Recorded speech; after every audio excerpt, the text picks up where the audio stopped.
Az ugrópont fölé értünk, kapitány. Voltál szórakozni szombat este? A srácok a régi branchból halottak, szóval nem igazán.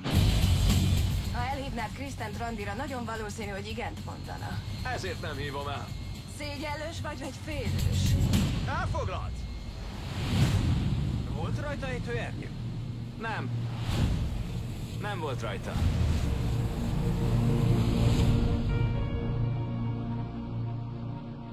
Az a dolgom, hogy megvédjem az embereket.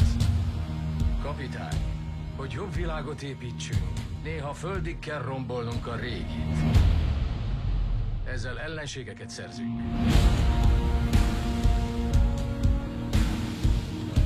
Készen áll rá, hogy a világ megismerje az igazi arcát.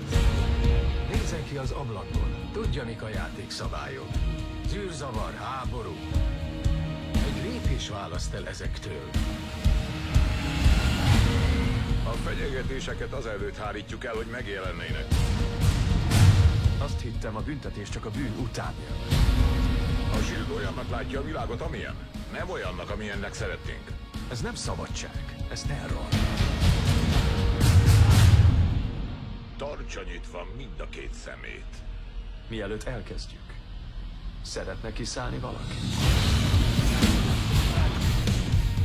Idén tavasszal. A munkája áldás az emberiségnek.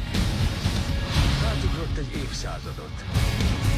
Arra kérem, tegye meg újra.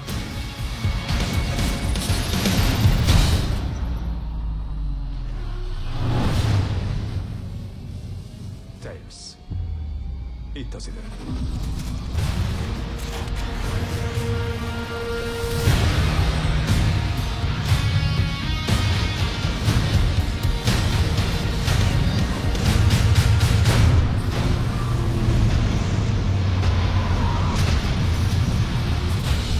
Amerika kapitány. A tél katonája.